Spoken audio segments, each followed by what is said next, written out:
Brew is a game that surprised me in a couple of ways. First, I saw the side of the box at my friend the local game store, and I thought maybe it's gonna be about like brewing beer in the Middle Ages. Then I looked at the cover, and there was this like cute Pokemon-like animal, and clearly was a fantasy setting. Okay, we're gonna brew potions. Then I played the game, and brewing potions is part of the game, but definitely not the main element of the game, so I don't know why the title was chosen to be Brew. On the other hand, if you were gonna call the game based on what is most important in it, it would be called Forests. Subtitle. In particular, the forests that I'm gonna burn so you can't have them. This is a pretty mean game. I mean, in my days, we had games like Cutthroat Caverns, so you knew what to expect from the title. Brew is probably meaner than Cutthroat Caverns and most of the games that I play, but it looks very cute and nice and peaceful and has these Pokemon-like animals that you're gonna try to train. So, each player has a fantasy character in this world in which all the seasons coexist. So instead of having, say, 4 elements or 4 other kind of symbols, you're gonna have a winter thing, a fall thing, a spring thing, and what's the other reason? What's the other season? The summer thing. All coexisting in the same forest out of town. You have a board with different locations representing the town. The board also will switch from round to round, from the day side to the night side, allowing for different actions. At its core, when you see again the board with these spaces and those forests there that have spaces also, at the core the game is a dice placement. So it's a worker placement that uses dice as workers. The game lasts 4 rounds. At the beginning of each round, each player will roll their dice. You have 6. 4 are unique dice, and they are related to your character by colors, so people can identify who is the owner of each die. And 2 are generic elemental dice, and so that means that once they are placed in a forest, they still activate effects. Every die does so, but these ones don't establish control or majority. The personal dice do. So we're talking about the forests, which really are the heart of the game. Each round, a number of these forests will be drawn, and the number depends on the number of players. They come from this deck, and by the way, the back of the deck is to me a little too similar to the front of the cards. So sometimes I just shuffled cards in both orientations, and then I have to fix that. So a forest will have a number of slots, will have 1 or 2 seasons. For example, this one is only winter, this one has 2 seasons. Then you have a number of slots with symbols representing different components like leaves or twigs or rocks. A symbol related to that, an icon representing a kind of action that you get when you place a die there. And that's the general idea. So, starting with the starting player, each round the players will take turn placing their dice. Now, if I place a die in a forest space, usually 1 or 2 things will happen. If the die is associated with a resource, then I take a token of that resource, like mushrooms for mushrooms there, or this sort of plan for that sort of plan there, if I place a die there. And you collect these tokens because you will use them later to brew things. If you place a die in a space that had a sort of like fang or claw symbol, then you can train one of these animals. Again, these like magical Pokemon-like animals. So when you take that action, you select any one of these 4. There are 4 decks, they are face up, and so you can select usually the one on top. Suppose that I really like this one and I decide to take it. Now, my character card is placed here in front of me, and you can play the basic version when the characters don't have a special ability, or you can play the advanced version when each character has a unique ability. When you take an animal, when you train an animal, you place it here on this side of the card, on the trained side. You can have up to 3 of these Pokemon like pets that are trained at any given time. If you want more, then you need to release one and you place it on that side, and that's how you can have more. Released animals, you cannot use their special abilities because that's why you are getting them during the game. Released animals don't give you the special ability that they have anymore, but will still be useful for scoring at the end of the game. Now, we were talking about placing dice, and I showed you what happens when you place your personal dice. These are the dice, are element dice, and they have different powers based on the elements that they show. For example, a symbol with fire may be placed on top of any die, and now that cancels that die. So basically, when we're gonna later look at majority and control of each forest, now that die doesn't count as being mine anymore because it has been covered by fire. Water gives you extra of the elements that you place it on, so that will allow me to collect extra crystals if I play there. Wind may be exchanged with one of my placed personal dice. So I place that die, I trade an animal, and then I place the wind there, which allows me to trigger that effect and brings back this die. So basically will effectively give me an extra turn. As for the city, or the town, I really don't know how large it is. It's striking more like a town or a village even. So these two spaces are the kind of spaces you often have in worker placement games in which you can just dump any die. You still get some advantage, but usually it's not the best thing. Here you can train a creature, and here you can gather any one ingredient, and then you have other effects here. And again, here any die can go. Here specific element dice must go to trigger that effect.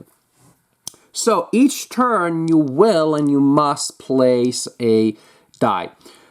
But you also have other two things that you can do. These are optional. You can brew a potion, 1 potion per turn. The potions that are available are placed face up. They come from a deck of potions. This is the cost, so the number and type of ingredients that you must discard to brew that potion. Then the potion goes in your personal area, and it will give you victory points at the end of the game. Every time you see that green thing there, it means victory points, and also there will be a one-time effect. So once you use a potion, then you put it to the side, it will still count for victory points at the end of the game. It's just that its effect here is one-time use. Scorch is a very important effect because it allows you to cover areas of the forest, and we'll see how that is important because no one, of course, now can use that area. So in a turn, you must place a die. You may brew 1 potion, and you may drink 1 potion, meaning use its one-time effect. At the end of the round, which occurs when everybody has placed all of their dice, we see who gets those forests. We get to see who has control. If a player has more personal dice than other players, and that there are neutral dice, then the player collects that area, collects that forest card. So for example, here I have 2, there is no one else who has at least 2. I take this forest and I place it in my personal scoring area. That forest, I do have 1 die. There are no opponents having dice here, but my die that is there does not exceed in quantity the neutral dice. Remember, you have to get majority against other people's dice and against the neutral dice. So actually, no one gets that card and is discarded. That card has nothing on it, so it's also discarded. And so that's the general idea of how at the end of each round you will assign those forests. And that's why, again, burning down a forest once I think I'm not gonna get it, burning it down, destroying it, it can be a very good idea so that people can't have it. And forests are simply the single largest source of victory points. The ones that are there, they happen to be 3 victory points worth only, but we have 6 and 7 victory point forest. And if you call one, there's even 8. And this is like for the 2-player game. And if you collect 2 of those valuable, then you're probably gonna spend the rest of the game burning down the remaining forests to prevent the opponent or opponents from catching up. Collecting forests, so will give you victory points based on that. Not just that, but at the end of the game, if you have released animals that match that forest, like winter with winter, then you send that animal to that forest, and now that animal is worth 3 points instead of 1. So there even is a positive feedback loop here in which if you do well, because you're collecting a forest, you score even extra points because of that. So collecting a number of forests early on can really give you a major advantage, which may be hard for other people to catch up to.